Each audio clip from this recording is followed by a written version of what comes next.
Here's the next piece. So now we need to sit down, and before we have this discussion, we need to figure out what it is we want. And this can be so challenging because we might not feel like anyone's ever cared about what we wanted, or we might not actually know. But this is what I can tell you. If we don't know what we want, we're going to have a really hard time figuring this out. And so looking at what you want, I tell clients basically is like looking for, if this were ideal and it went in your favor, what would you get out of the deal, right? So if I said, again, back to that example of I want a 2-week trip to Europe, my want would be to get exactly what I asked for, right? I want a 2-week trip to Europe. That's exactly what I want. Now, that's a pretty measurable thing, right? I get it or I don't, but it could just be something also like I want to be understood, or I want to be heard, or I want to know that you get it. I want you to demonstrate that you understand where I'm coming from. So that could just be something like that. That might be more of a need actually, but the want is kind of, if I got everything that I'm looking for, what would it look like? So the want is you give me my way, right? And oftentimes that's something where maybe you'll get it, but you might not. And so just kind of be aware that if your want is your need and those two are the same, that's more of a demand than anything. And so that want should be a little bit different, because what we're trying to look at is the want is the top line and then the need is the bottom line. And so although we are going to want to get our want, we might not. And so if we get our need, that's going to be okay. So when you think about the want, realize it's probably going to look a lot like what you're asking for.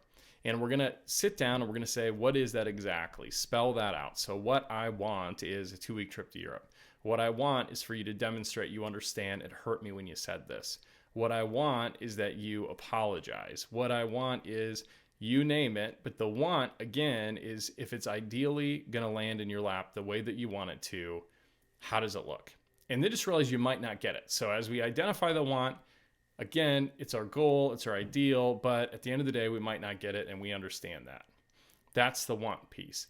Realize too, some things are going to, like I say, be both wants and needs, right? So sometimes if I'm talking in a conversation or a conflict about having safety, my want to have safety is probably also going to be my need. And there is a time and place for making a demand. But realize you can't make a demand every conflict you have. So if you come into this and you tell me, Jason, every time we have a conflict, my want and need are the same, that sounds a lot like demands, and we're going to have a hard time resolving the conflict.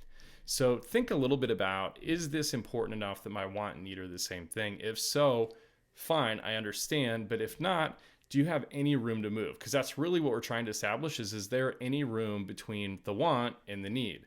Again, if there's not, so be it. But ideally, we have a little bit of wiggle room there where we say, this is, top line, this is bottom line, somewhere in between is going to be satisfactory for me. So take a second and in a journal or a napkin or whatever it is you have to write with, sit down and write out, knowing our conflict, what is my want to resolve it? Do this, we'll move on to the next step.